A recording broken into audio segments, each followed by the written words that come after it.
જવાહર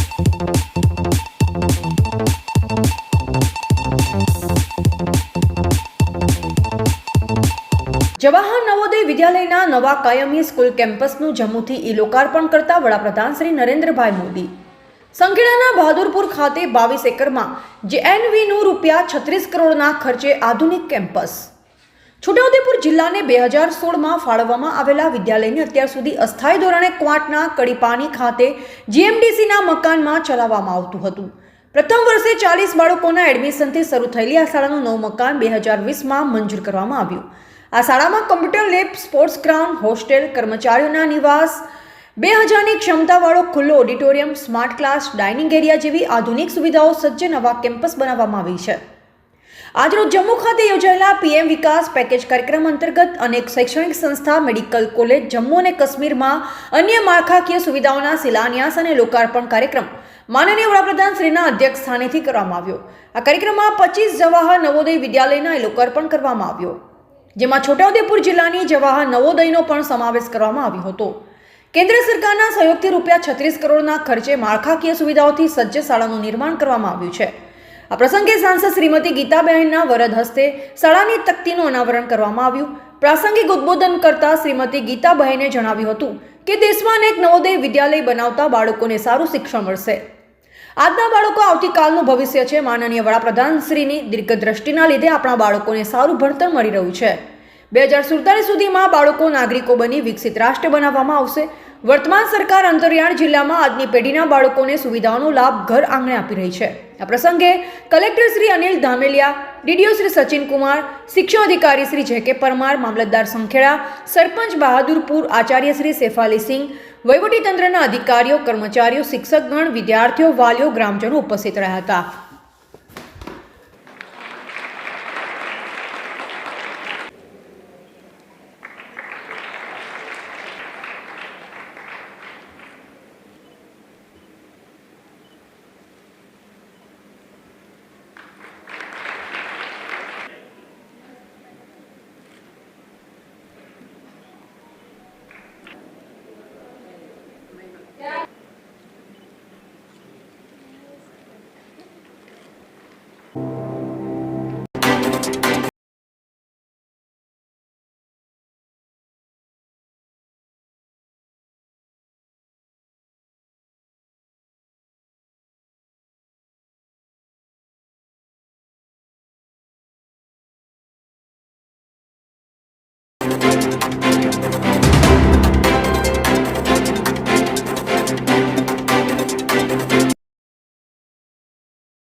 સારું જમવાનું મળશે, એમને જ્ઞાન સાથે ભણવાનું મળશે, સંસ્કાર સાથે ભણવાનું મળશે.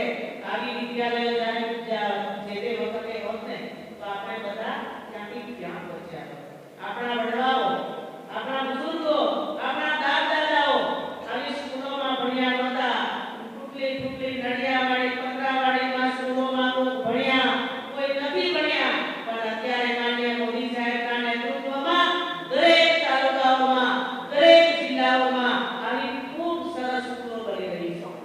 આપણા જિલ્લામાં, આપણો જિલ્લો પ્રકૃતિના ખોળે રહેલો આપણો જિલ્લો, નાનો જિલ્લો, આદિવાસી જિલ્લો, અને આપણા જિલ્લામાં 36 કરોડ જેટલી રકમ જ્યારે આપી હોય તો આપણે કેન્દ્ર સરકારનો આભાર માનવો જોઈએ. માન્ય નરેન્દ્રભાઈ મોદી સાહેબનો આભાર માનવો જોઈએ. કારણ કે એમની આ જે દ્રષ્ટિ છે, એમના વિચારો છે, એ ખૂબ સુંદર છે.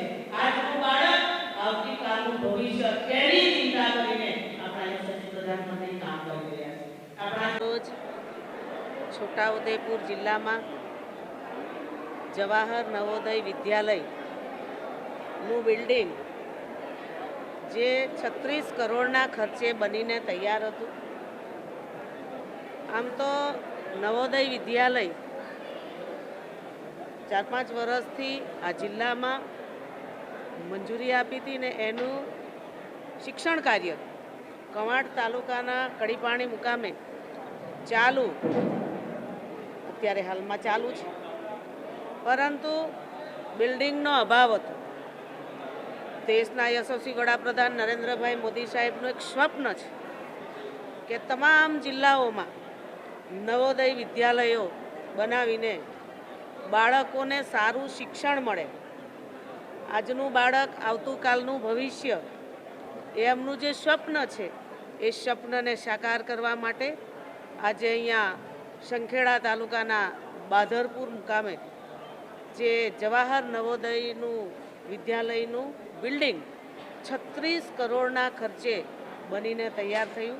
આજે માન્ય દેશના યશસ્વી નરેન્દ્રભાઈ મોદી સાહેબ જમ્મુથી લોકાર્પણ આજે અહીંયા કર્યું.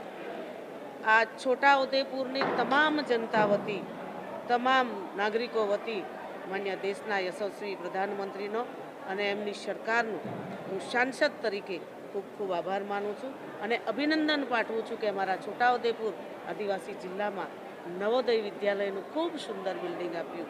ખૂબ ખૂબ આભાર.